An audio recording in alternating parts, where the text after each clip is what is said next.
Back in the late 90s, my mom started receiving strange phone calls between 2 and 4 a.m. for an entire week. Each time she picked up, she heard a weird noise that turned out to be a fax machine. Determined to find out who was behind this annoyance, I brought my computer over to her place. I set up the computer to receive the fax and spent the night there. The next morning, I opened the fax on the computer, only to find it was a bill from a paving company addressed to a local private school. Annoyed and perplexed, I decided to call the paving company and inform them that they had the wrong number, demanding they stop faxing my mother at 3 a.m. To my frustration, the guy on the other end of the line gave me attitude and abruptly hung up.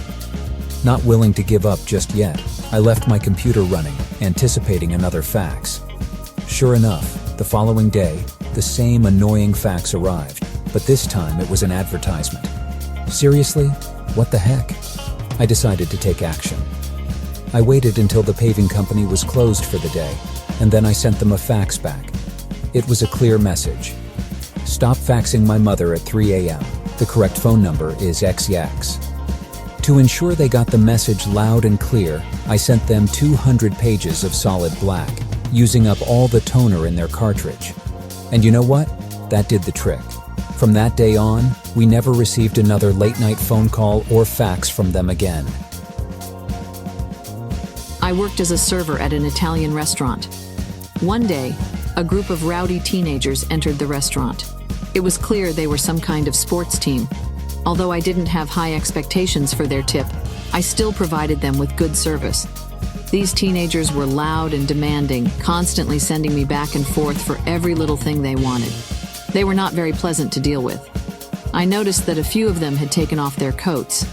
When it was time for them to pay the bill, they asked me for a pitcher of water to share before leaving. I fetched it for them, but when I returned, they had all disappeared without paying. It was truly awful.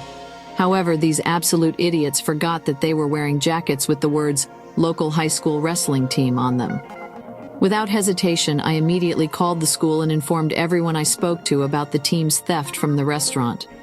To make matters worse for them, my step-uncle arrived and confronted them, letting them know that they had stolen from his niece.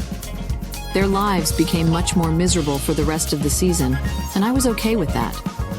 To top it off, not only did I receive payment for their bill, but they also left me a generous 40% tip. I'm a 55-year-old man who may look healthy, but I suffer from a nerve disorder and have trouble with my balance, ataxia. Walking is a real challenge for me. So when I arrived at the grocery store, I parked in a designated handicap spot, displayed my placard, and got out of my car. Suddenly, a person around my age stormed towards me, filled with anger, accusing me of stealing a spot meant for someone in need. As he continued his tirade, I calmly took out my walker and began my slow journey towards the store. His outburst continued, creating a scene that caught the attention of a nearby police officer. Curious about the commotion, the officer approached me and inquired about the situation. I simply remarked that some people fail to understand, pointing to my walker, and then carried on with my business. After roughly 30 minutes, when I exited the store, I noticed the angry individual undergoing a field sobriety test. From the comfort of my car, I observed as he was eventually placed under arrest. Perhaps next time he'll think twice before lashing out without knowing the full story. Every day I rely on the train to commute to work and back home. To make the most of my time, I prefer sitting in the quiet car where I can gather my thoughts and even get some extra work done. But today, during my ride home, a woman sitting in front of me incessantly chatted on her phone, even after fellow passengers politely asked her to keep it down. Even the conductor had to remind her that she was in the quiet car. The seats we occupied were lacking proper support, making it possible for someone behind you to push your seat, causing quite a disturbance. Frustrated, some riders decided it wasn't worth the trouble and switched to different cars. At that moment, I reached my breaking point. I slouched down, pressing both of my knees firmly against the back of her seat with considerable force. In response, she turned her head towards me and demanded that I put my knees down. Ignoring her, I closed my eyes and pretended to be fast asleep. Unable to endure the discomfort, she eventually moved to a different seat. However, the person seated behind her picked up where I left off, knees firmly pressing against the back of her chair. Soon, others caught on to this act of quiet retaliation. She tried finding a seat without anyone behind her, but it didn't take long for another passenger to switch seats and continue the need-a-seat action.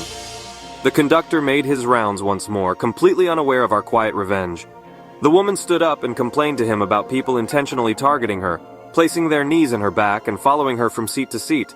With a finger pressed against his lips, the conductor whispered, "Shh, this is a quiet car." She moved to a new train car. Lately, my neighborhood has been plagued by porch piracy. If you're not there to claim your package immediately, it gets snatched. Despite clear evidence captured by various home security cameras, the police haven't done much to address the issue. So, I decided to take matters into my own hands. Now, I'm no expert in crafting elaborate glitter bombs or anything of the sort, but I still wanted to send a message to these thieves. My solution? I filled a water bottle with pee, securely packed it into a box to prevent movement, and taped the cap on loosely instead of twisting it shut. This way, as soon as the box is opened, the cap pops off and urine spills everywhere. It may sound silly, but trust me, it gets the job done. Besides, what could the thieves possibly do? Complain to the police that they stole a package containing pee? I started implementing this plan earlier in the week, and after the first 2 traps were swiped, I can now leave one of these surprises front and center on my porch all day, without it disappearing. It seems my little scheme is doing the trick. Please like and subscribe for more videos like this one. Thank you.